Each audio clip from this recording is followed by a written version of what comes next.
Dans l'assemblée des saints, assoiffé je me tiens, que ton onction descende sur moi. Conscient que mon destin est dans le creux de ta main, que ton onction descende sur moi. Je suis disposé, assoiffé, que ton onction descende sur moi. Je suis disposé, assoiffé, que ton onction descende sur moi.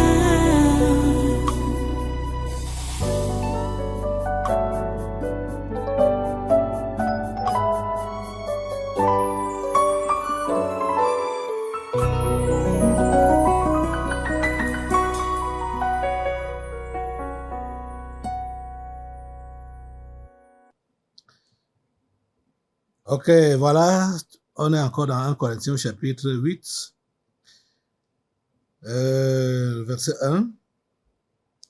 Nous lisons, « Pour ce qui concerne les viandes sacrifiées aux idoles, nous savons que nous avons tous la connaissance. La connaissance enfle, mais la charité édifie. » Dieu Tout-Puissant, nous te remercions pour ta parole de ce jour encore. Notre prière est que tu puisses donner à tes enfants que voici une oreille attentive, une oreille des disciples, ô Dieu, que tu leur permettes de pouvoir assimiler ce que tu vas leur enseigner. Seigneur, je prie pour que chacun puisse comprendre exactement comme il faut comprendre. S'il te plaît, Seigneur, fais-le. Au nom puissant de Jésus. C'est notre prière. C'est ma prière du fond de mon cœur. Au nom de Jésus de Nazareth. Amen. Amen. Voilà, sois toi. Une fois de plus, soyez les bienvenus à ce concours de naturel de ce 20 mars 2025. Ça fait déjà plusieurs séances que je suis sur ce verset. Je crois que c'est la 4e séance aujourd'hui. Où nous lisons ce verset, donc 1 Corinthiens 8. Et surtout, nous nous appuyons sur la dernière partie qui dit donc que la connaissance enfle, mais la charité édifie. La connaissance enfle, mais la charité édifie. C'est ça que nous comprenons. Les amis, je suis encore là pour vous faire comprendre que tous ceux-là qui pensent connaître, tous ceux-là qui pensent savoir, tous ceux-là qui pensent qu'ils ont la maîtrise de la chose, c'est des gens qui ne connaissent rien. C'est des gens qui ne connaissent rien. En réalité. Parce que la sagesse, la connaissance, la vraie, hein, si Dieu ne nous tient pas par la main, on ne peut pas prétendre qu'on connaît. Parce que ce n'est pas la connaissance intellectuelle. Connaître Dieu. Je veux dire connaître, effectivement. C'est connaître selon Dieu. Et connaître selon Dieu, c'est avoir la crainte de son nom. Là, c'est connaître donc selon Dieu. C'est là la vraie connaissance. Quand on a la crainte du nom de Dieu. Quand on respecte sa parole, ses prescriptions. Mais qu'est-ce que vous voyez? Tous ceux-là qui prétendent qu'ils connaissent, ils mettent Dieu de côté.